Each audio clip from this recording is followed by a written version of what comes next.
and I fall out and I land on the trailer hitch on my back, and I bounce off the trailer hitch onto the pavement under the trailer that he's pulling. And I bounce onto my side. And as he's moving down the road, I think, because I know what's going to I just know what's going to happen. I yell in my head as loud as possible, "Stop, you're killing me." And as soon as I said that, the back wheel of the trailer runs over my neck and my head. At that point, I pop out of my body.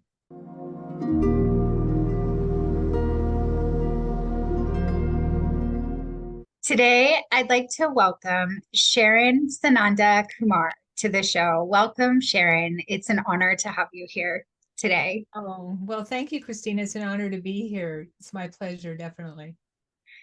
Awesome. I am so excited to talk to you today. I've heard your story several times, so I'm excited to also host a platform where your story can be heard to many across the world.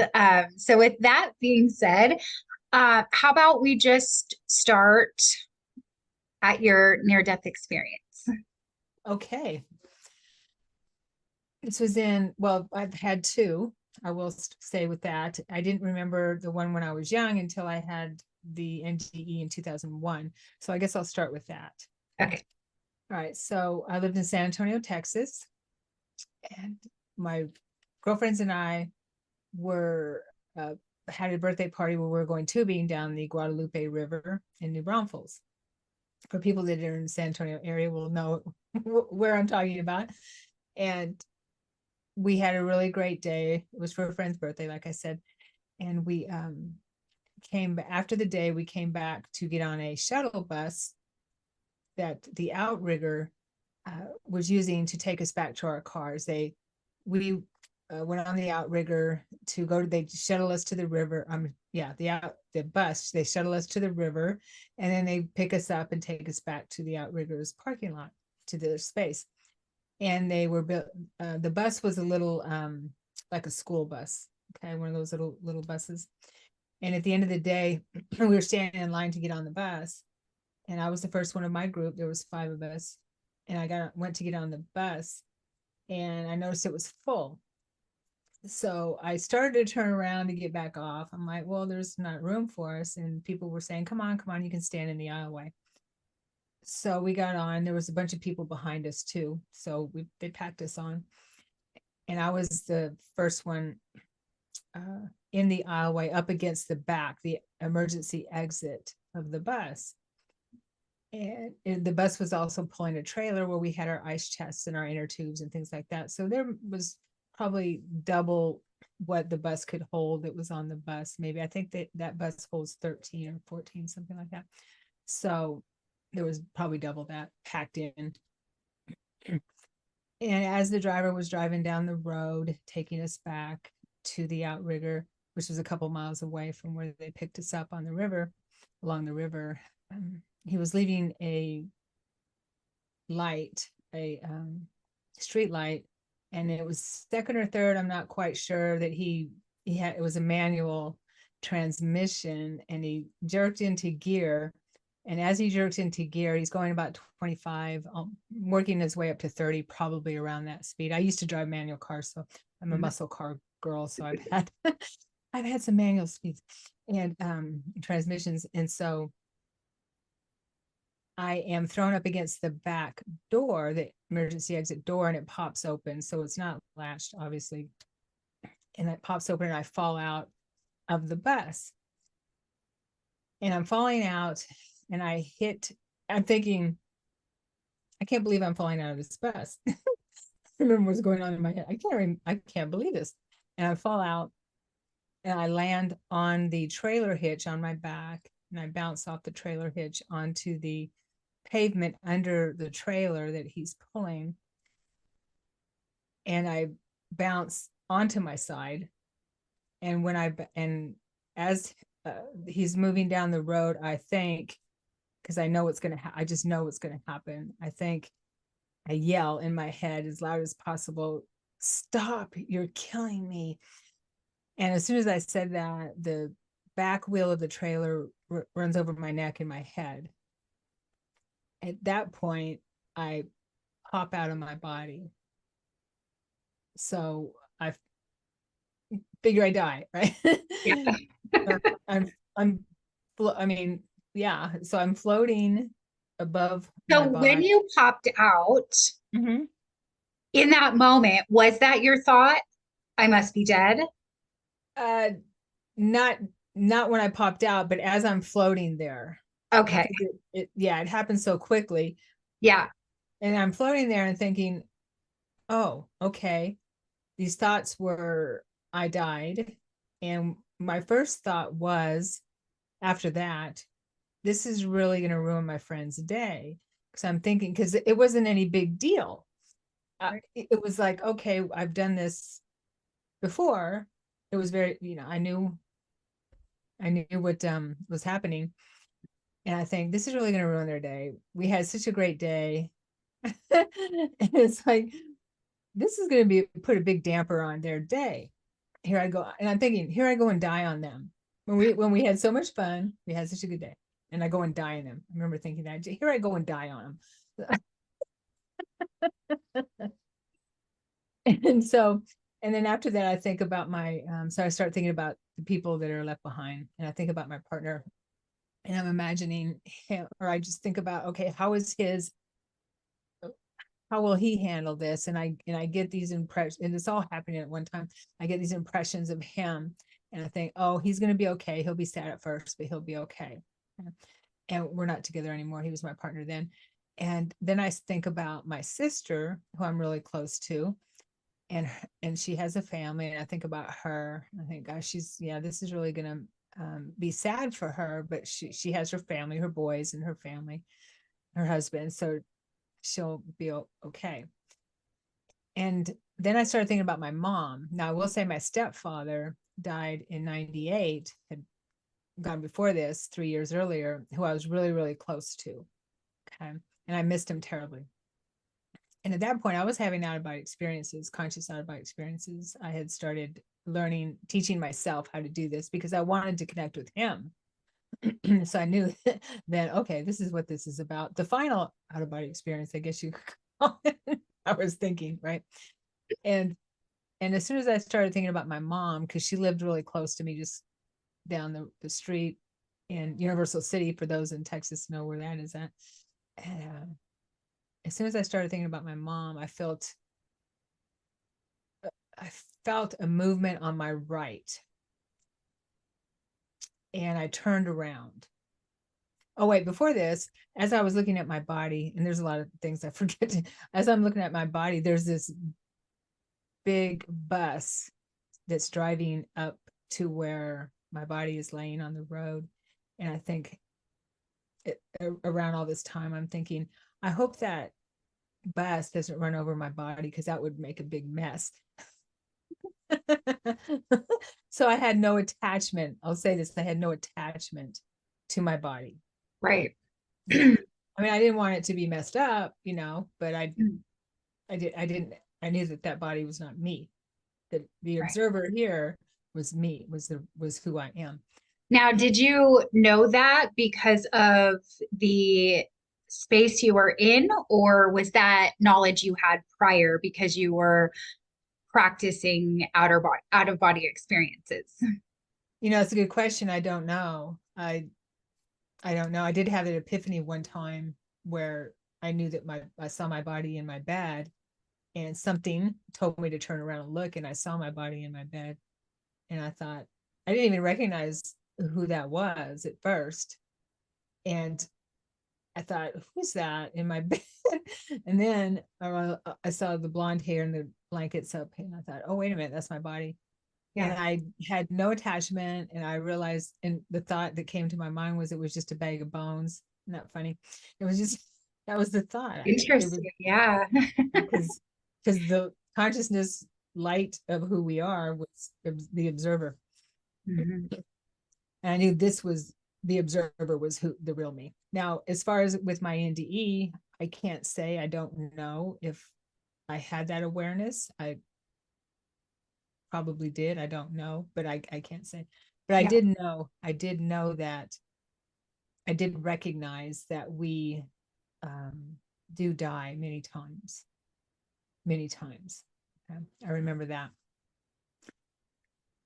And so I see my dad as I turn around, I see my stepfather and my dad is standing, floating there, standing there. We're both kind of floating there together. And the first thing I'm really happy to see him because I hadn't seen him. Well, I take that back. I'd seen him a couple times in my outer bodies because I wanted to see him that way. But he looked very clear and he wears these horn rim glasses that he likes to wear. I call them horn rim because that's what we used to call them back then when they weren't cool, before they were cool. And he, and he would wear them, and I'd say, Dad, please don't wear those glasses. You look like a dork. I said, wear those. The wire rims look so much better on you. Now I wear them, but the black, the big black ones. And so he wears those from spirit to let me know who he is, kind of thing, as a joke. He's really funny. So there he was wearing his glasses, and I did miss him terribly. And so the first thing he says to me is, it's not your time, telepathically. And I say, what do you mean? I want to stay here. I want to stay here. And he says, it's not your time. I remember hearing that. And as we're having this communication, I get presence to my right again, and I turn, and there's a portal opening, a tunnel or a portal opening. And it was kind of a blue color, kind of a bluish gray with light in it, but it was bluish gray from what I recall. I recognized my ancestors that were in there. Okay. It was like they were lined up or something. It's difficult to describe, but I could see the tunnel, the portal, and they were lined up in there. And I recognized my ancestors from here that I knew in physical life. And there was some that I didn't recognize, but I knew that from here, but I knew that they were my ancestors. Mm-hmm. And I started to move toward it, and my dad was with me. And I noticed on their faces that they weren't real happy and joyful to see me. I'm like, wait a minute. And I had this intuition that I knew that something's up, because they're not, welcoming me home, I guess you could say. And as I'm moving toward, I see a larger tunnel or portal, okay, off in the distance, which feels like off in the distance, looks to me off in the distance. It's much larger. And it's golden white, like the sun. And I'm drawn to that. And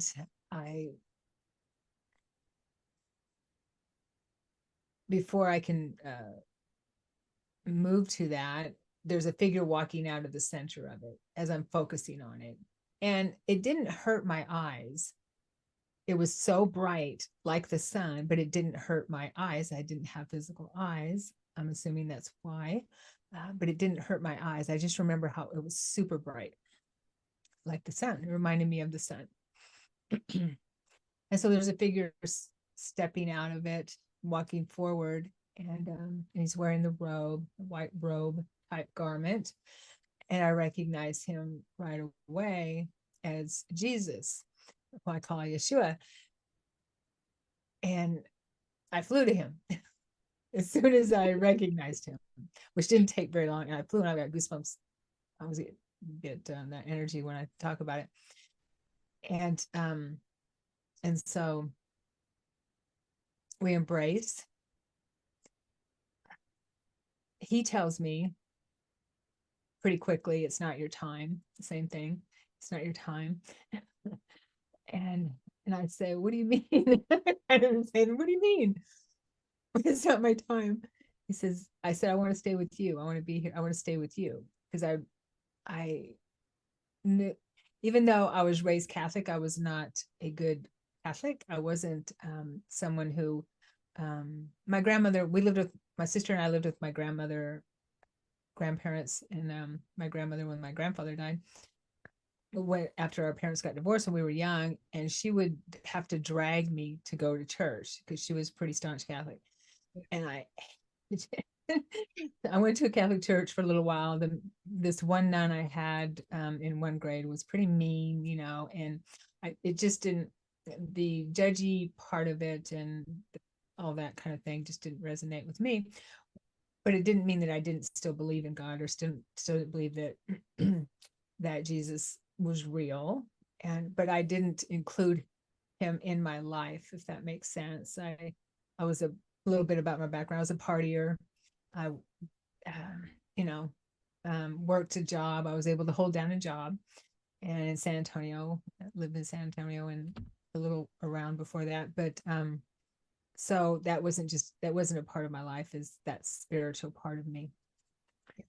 But I did recognize him. I knew him, and I felt, and I knew at that moment that I had missed him terribly in my life. So we embraced, and I remember, okay, people ask me, what did he look like, that kind of thing. So what he looked like to me was he had long dark hair, the beard, extremely handsome, his smile in his eyes, and his laugh. That's right. I forgot about that. His laugh when I said, I want to stay here with you, he laughed, and it was like, to me, goosebumps again, to me, it was like angels singing. Right? I mean, yeah. And, his eyes were blue. Okay. They were so clear and blue. I could see my soul in his eyes. Okay? And when I was there with him, there wasn't anything that I could have done or said in any of my lives in that lifetime that he would not have would touch the love he has for me. It all went away. There was nothing that I could have done. Nothing, absolutely nothing. And it was like he says in some of the teachings I've read, as true teachings, that it was like a dream. Yeah. So I felt that when I was with him, being in his arms and seeing his eyes as they wash over me. And at that point, somewhere around there, while we were standing there, and he was helping me understand that I hadn't finished my life plan here on earth, we merged, our lights merged, our what we call our bodies just disappeared, and we merged, and I became light. And that was, I've heard some NDE say we can't describe it. It is hard to describe, which it is. It's tangible. Yeah. And you are the light. It's not that you're in it, you are. And I do remember thinking that, because I'm still Sharon at some point, that I couldn't smile any wider because I would break my face. My face would just break. That's a really great feeling, by the way. I know that feeling. Yeah. Okay. Not because I've had any exposure to, Jesus in form, but I do know yes, that good. face breaking. Face breaking. that joy that would just break you open. Yeah. My face would break. And so, yeah, and my cells are light. My cells are happy. Everything, whatever cells are at that point, right? I don't know, but I'm just I'm pure joy, pure bliss, and nothing could take away from that love that I'm feeling. So I believe that had a lot to do with that encounter with him right there, where we merged and I was taking on that light, or being in the light, or being light, right? that it helped my body heal afterwards, or why I wasn't crippled. I shouldn't say use that word, but why I wasn't handicapped or whatever. I wasn't Yeah. paralyzed. Yes. Paralyzed. Yeah. Because I should have probably been paralyzed, is what I heard. Right. I mean, yeah. Right. Yeah. So, Miracle. yeah, totally. So after that, after we had that merging, we became the projection of physical again. And he asked me if I wanted to go on a journey with him. I said, yes, please. And he put his hand out for me to take his hand. And I did. And I didn't describe this in all of my interviews, and some I did, but when I took his hand, it was so intense, an intense physical feeling, okay, that I could feel every single line and crevice on his hand, what I thought was my hand, and it could have been a mirror of mine. I don't know, I just know that it was so intense, the feeling of his hand, that my thought was, here in the physical world, we just wear a glove. It's like wearing a glove over our senses, Right. because it's the intenseness of and the feeling of his physical hand, what I perceived as a physical hand, because he does appear that way. Mm-hmm. And so, so I took his hand, and at that same moment, we're shooting through the cosmos. And again, or the cosmos, I don't know if the cosmos is moving through us. Yeah. I learn more and more as time goes about, the structure of our reality. Mm-hmm. Okay. And it's doesn't look like it's what we think, right? Right. What we've been told or taught or Now, understood. did you know why you were taking this journey? Because you heard from your stepdad and from Jesus that it's not your time yet. Right. And yet you're going on a journey now. So you didn't know what the journey was about. You were just like, I'll go with you. No, I didn't know what it was about. I'm like, well, of course, Jesus wants to take me on a journey. Right. Yeah, I'm Of going to course. go. Yes, this means I may have. I know. Plus, it meant I get to stay with him a little longer. Yeah. That's what I thought. Oh, yes, I get to stay with you longer. Okay. Whatever that takes, definitely. Yeah. And so we're moving through the cosmos, and I see, lights shooting by, that kind of thing. I just remember this feeling of extreme, well, it was, I don't know, a rush is what it felt like, a rush. Okay. Mm-hmm. Okay. And so in the distance, I see a light that looks bigger than the rest of the lights as we're approaching it, we're whooshing by, um, and then I see that it's a portal that opens up. Okay? Another a portal, and this portal is blue in color. So we move into the portal, flying through the cosmos, move through the portal, and then I see a orb that he's intuiting to me is a planet, or I recognize it at the same time, is a water planet, an ocean covered, I guess you'd call water planet. Okay. And I do recognize it. And as we're approaching the planet and hovering there, and time is not have anything to do with it. I don't know how long I was even there on the planet, right? So we're hovering there for I don't know how long. And I start to feel and merge with the consciousness of the planet. And I get emotional with that too. And I recognize this a feminine energy of the planet, and she and I am her, we're one. So I'm both observer and having this experience as her. And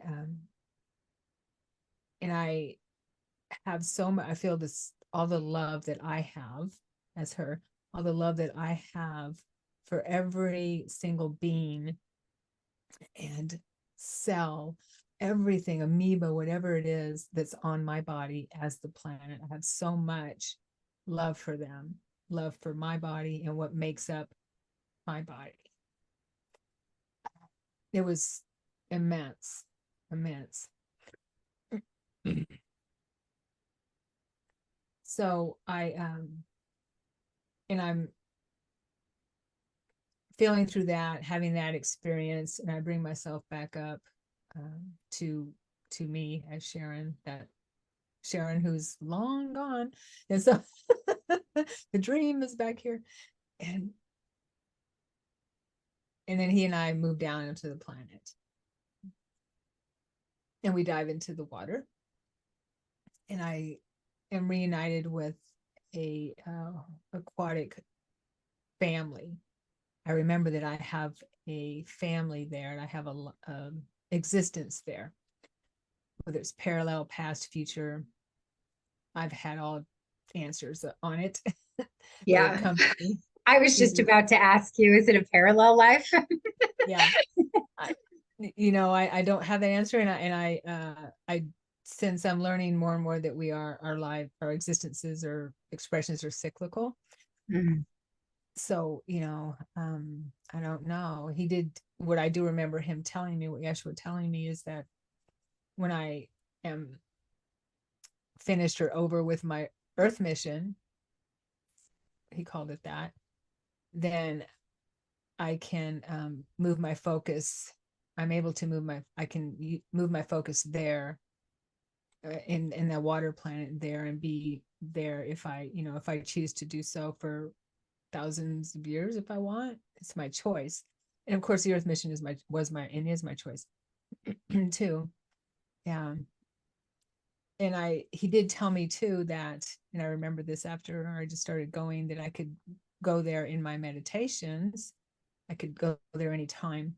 Yeah. Which I was doing quite a bit afterwards, and it became so emotional for me that I kind of stopped doing it, because it was a longing for sure. They had to keep bringing me back.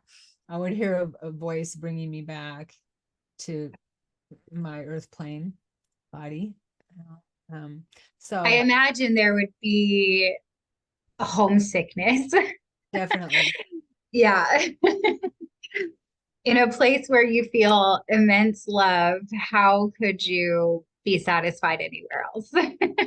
right, right, yeah, yeah. It was, and I some of the experiences I remember there are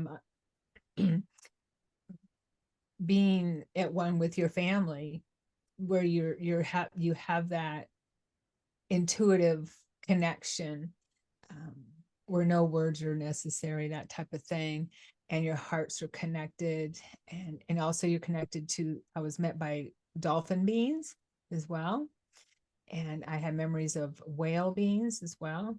Okay. A lot of dolphins. I went through some journeys with some dolphins, and I have children. I was reunited with children and my mate, and yeah, and my parents, my elders, as an aquatic being. Yeah. Mm-hmm. So that is the bulk of what I remember from the trip, the bulk of it. Mhm. Oh, and I did the only okay, I remember afterwards, because I remembered this afterwards. It was way too much for me to remember and still heal, is what he told me. Okay. So that's why I made a commitment with him that I would be in my room in meditation every night at 9 p.m.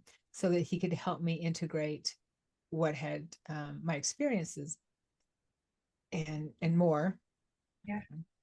Um, and so I do remember coming back into my body, and I'm still working through. I'm still remember stuff that, because I've mentioned before, I'm working on a book finally after 10, 12 years.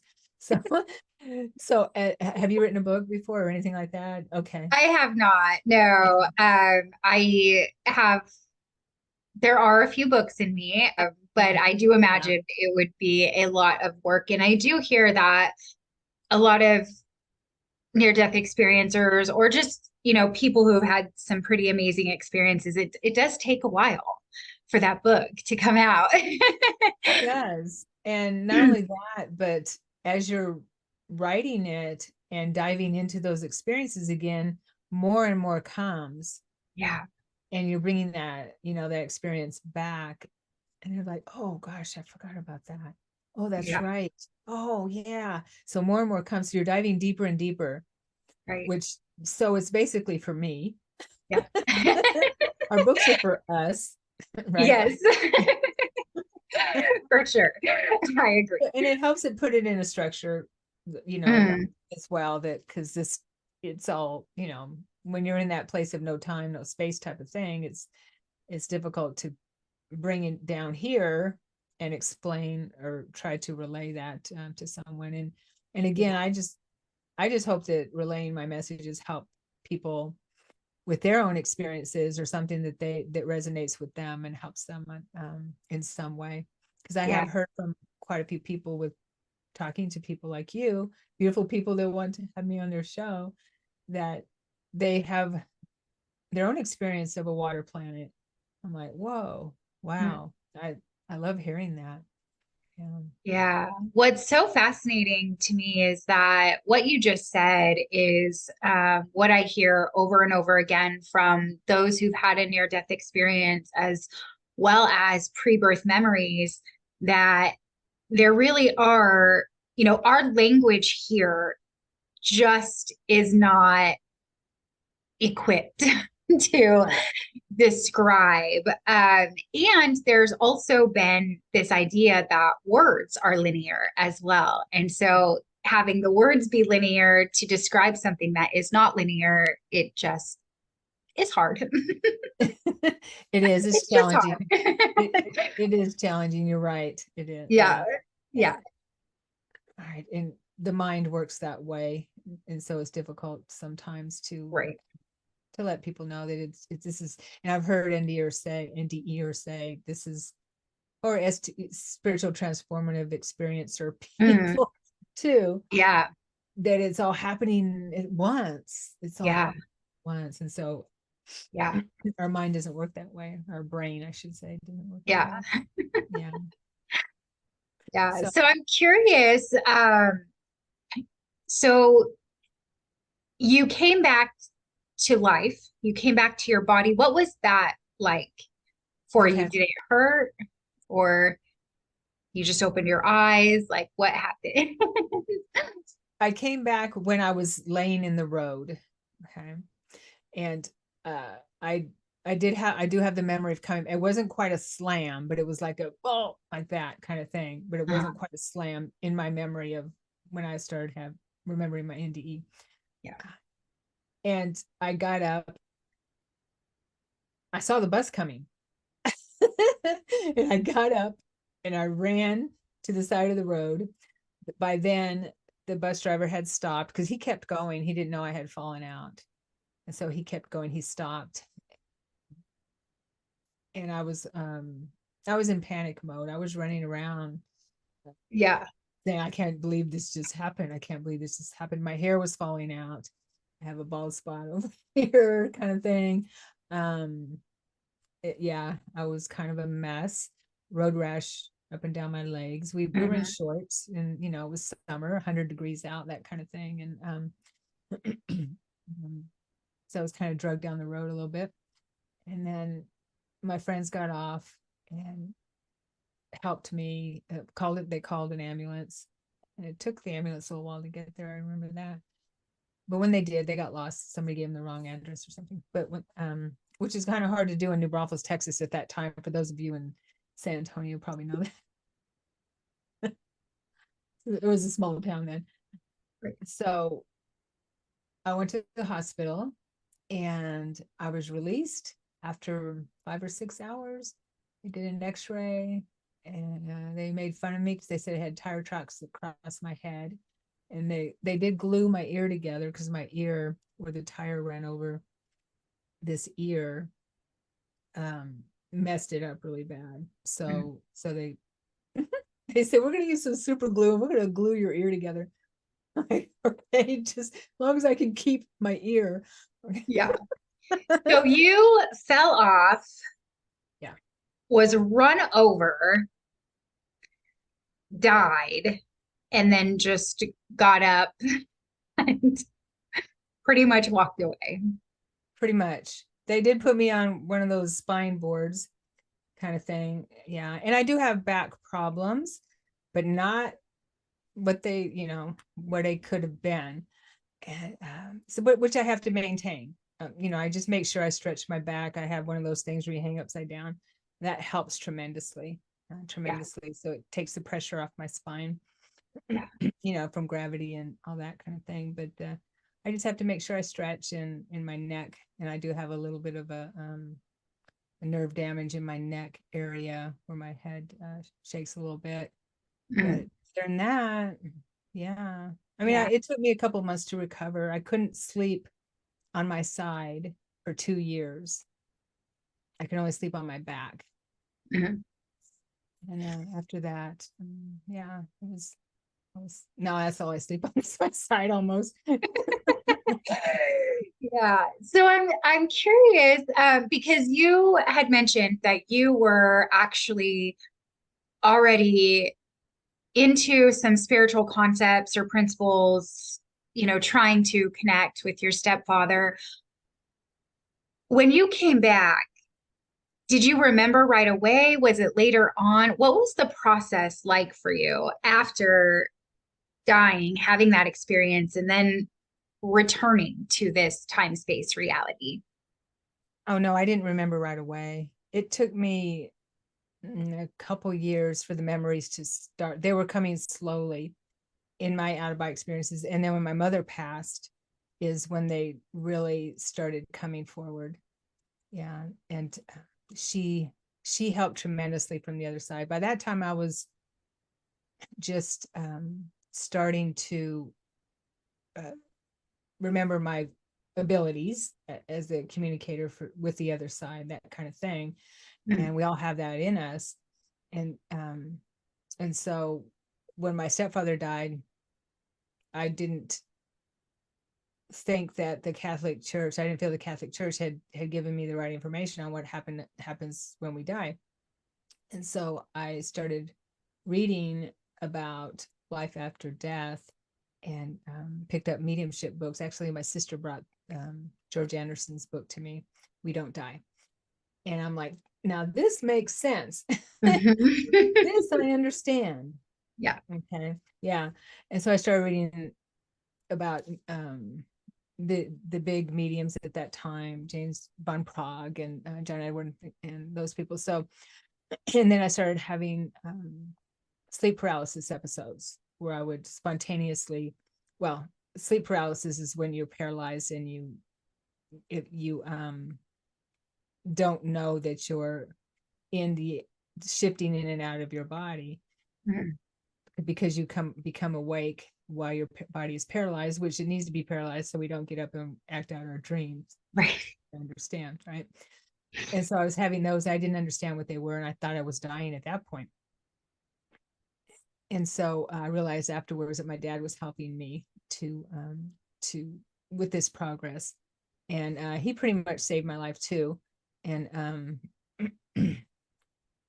when my mother passed, she brought Yeshua back into my field, and when she did, because she told me, I have someone here for you. I was communicating with her.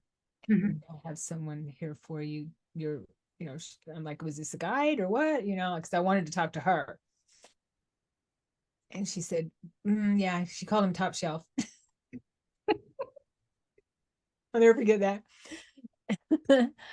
And so I said, okay, I don't want to stop talking to you yet though, because I could feel his presence And I knew that I recognized him, and he was helping me with all this other stuff. I just knew he was, but I didn't feel worthy of him. And it's something I think we all deal with. I didn't feel worthy of him. I didn't have the full memories at that time. Mm-hmm. And so finally I said, okay, Mom, I'll talk to him. And I felt her energy move out and his energy move in. And there it was again with that longing. But I was in the body then, and I cried straight for 2 weeks because of the love I felt and the memory of that again. Yeah, it was pretty intense, and I've got goosebumps again. So after that is when I began working diligently with him, and so it took a couple years, Yeah. and then things just started falling into place. Yeah. I could only imagine what that would feel like to spend time with Jesus or Jeshua and then have the illusion that we're not with him anymore. uh, and you had mentioned that you had two near-death experiences. Mm-hmm. So I'm curious, I know the one you just told us about was when you were older. Mm-hmm. Where does the other one, when did you remember that? And was it related? Can you talk about that a little bit? Sure. So I didn't remember it until I started working with Yeshua. And people have asked me, did you have a life review? And I do not remember having a life review while I was there, but I believe that the life review was coming to me afterwards as I was working with him. So as I'm writing my my book, I mean, I journaled pretty much everything. So, Yeah. and it's all in writing. So I have to get it on computer. But as I'm putting things in place, I realized, you know what, this is my life review here as I was sitting with him in my meditations. Okay. And I started remembering that I was being abused by a family member as a child. Okay. You know, mine and my sister's childhood is my parents were divorced when we were young, and we went to live with my grandmother. And so when we moved around a lot, things like that. But I didn't remember hardly anything of my childhood, hardly anything. And so these memories started coming to me in my meditations and working with him, sitting there right there with me. And then I had a memory come to the surface of when these memories were coming. There was one instance, and I'm just right there in it. I could smell the vomit. I could feel some of the pain because I had repressed all of that in as a child. And I was in my grandparents' backyard. I was in the orchard, the grape orchard, and I was looking for agates. It was here in Oregon because I was raised in Oregon. And I was looking for agates. That's when you used to be able to look for agates on your property. I don't know if you can find any agates anymore, but I was looking for agates, and that member of my family, which was not part of my immediate family, was there, and he uh, started beating me, and he hit me so hard underneath my ribs at one point that I felt this intense pain. While I was in terror, and I felt this intense pain, and I popped out of my head again. Mm.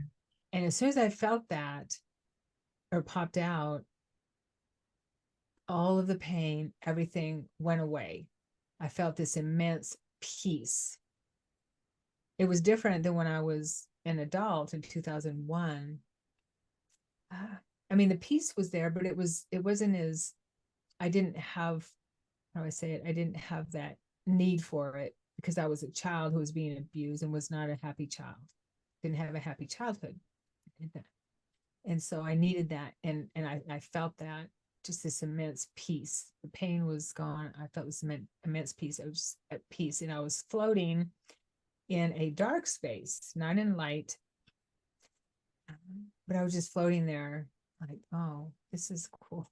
I mean, I wasn't thinking, but I was just so peaceful and floating there. Yeah. And I've heard since then that it was, some people call it the void. I hadn't heard that before. So as I was remembering, I was thinking, gosh, this is dark. What's going on here? But it was more than dark. It was like there was no, I don't even know how to describe it. It was a nothingness, okay. But wasn't a bad nothingness. Right. Because it was peaceful. Yeah, so it was peaceful. And so I'm floating there. And as I'm floating there, I'm starting to connect to the void. And I realize that I can move my consciousness out and in and have as much knowledge as I want as I move it out and in. So I start expanding my consciousness, my mind, my consciousness beyond the 9-year-old girl, right? But I could also bring it back to who I am. And I'm playing with that and having fun with it. And I also, and this is just so emotional for me, I forget to talk about it, but I hear the most beautiful music I could ever imagine. It's like the sound of the universe. It's just the most beautiful music. And I realized that if there was anything that was discordant that was happening within me or anywhere, this part of the void would, in a split, less than a second, would harmonize it, would bring it back into harmony. Yeah, it was just really amazing. So I'm enjoying that. And then a light off to my right again appears in my peripheral. And I see someone stepping out of that light, this portal. And I realize that it's Jesus, it's Yeshua. Yeah. And so he meets me there. And it was, I was happy to see him, but it wasn't like before when I've been here, what seems like a long time, right? Like, right. In this dense reality and Yeah. slow reality. So he approaches me and he says, he's kneeling in front of me. And he said, and he's in the white garment and everything. He says, you've suffered enough, my child. You can come with me. You don't, he says, you don't have to go back. That's what he said. You don't have to go back. And I said, but I have to. I have to because I didn't finish what I came here to do. I had that awareness. And he says, are you sure? And I said, yes. And then I'm back in the backyard. But my the family member is not there. So whatever happened there, I believe time was manipulated somehow, some way, where maybe it didn't happen. I don't know. Yeah, because but I don't remember it. Yeah. I don't remember any of it. That is so fascinating that when you were a kid and you had this experience and you saw Jeshua, you said, I'm not done. And then when you were older, your dad and Jeshua were like, you're not done. And you're like, but I'm okay with being done now. I know. Right? Yeah. I was the 9-year-old then, and the adult was Right. a 9-year-old. Yeah. Wow. That is so fascinating. I am so grateful for you sharing your experiences. And I'm so excited. I will definitely be reading your book. I can't wait to, dive into that work of all these years and all these experiences that you've had. That'll be really, really fun to read. Is there anything else you want to share around any of this stuff? Oh gosh, where do I start? We could be here all day, right? Okay. Maybe we'll do a segment too, a follow up. Oh, that would be, I would love that. That would be awesome. Yeah, yeah.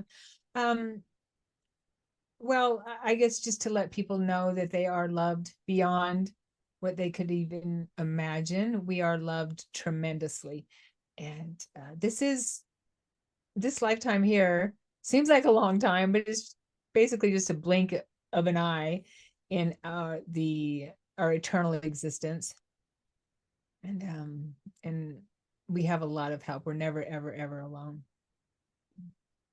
Gosh, thank you so much. I think those are such important reminders, and I hear them frequently within the space of near-death experiences and spiritual experiences that we're not alone and we do have help.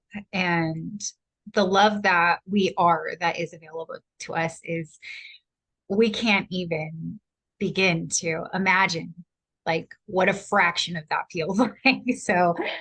So thank you. Thank you so much. I have 3 questions that I ask all of my guests. Oh, okay. So the first question is, how would you define God? Love. Actually, Yeshua asked me that question when we were in my studies with him. And and I started, if I could just share a little bit about this. Yeah, please. Oh, okay. I want to study with Joshua. You Sign me can up do for it. that curriculum. Do it. You can. And he asked me that question. What is your idea of God? What do you think God is? That kind of thing. Who is God? What is God? And I said, oh, he's in everything. God or God is everything. That's what I said. God is everything. God is this, just everything. And he said, okay. And then we would go back to the studies. And he'd say, and then we go back to the studies the next day. And he'd always pick up exactly where we left off if I didn't give him the right answer. It wasn't, yeah. And so after a day or two, a couple of days, I guess, I finally got it, hit me. God is love. And then we went on to the next subject. I love that. Thank you so much for sharing the experience. I Mm. love how he asked you. So in the AA program, I'll have 10 years sober in December. And step 2 is creating, answering that question for ourselves. What is God? What is a higher power to us? And that's where we get to have the best friend and not the one who's punishing us forever, the one who loves us and cares about it. I love that. Yeah. I've got goosebumps. That's Yeah. awesome. Yeah. Good for you. Congratulations again. Thank you. Miracles, I promise. The second question that I ask all my guests is, what would you say is the purpose of life? Well, I think everyone has their own purpose, their own life plan. Right?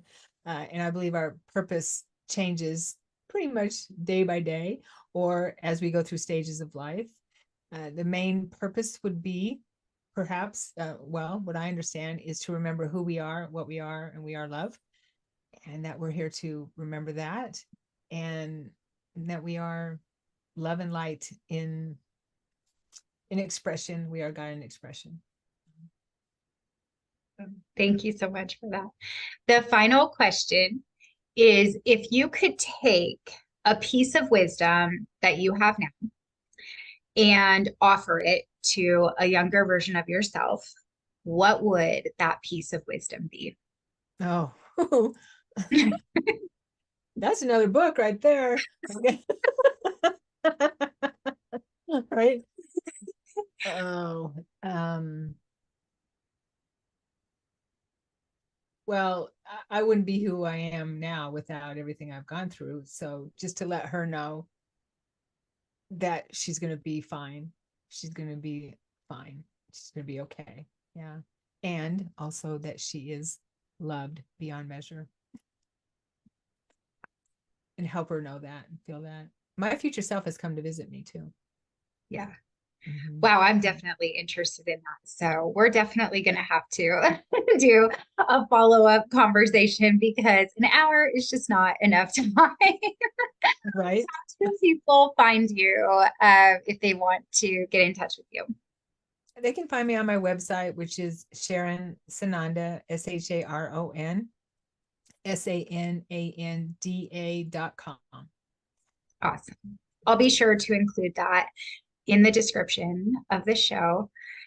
Thank you so much, Sharon, for being here today, for expressing and sharing your experiences, and for writing the book that you're currently writing and having more ways to share the love and the light that you experienced and continue to experience. Thank you so much for sharing it with the world and for being you. I'm so grateful, and this has been so much fun.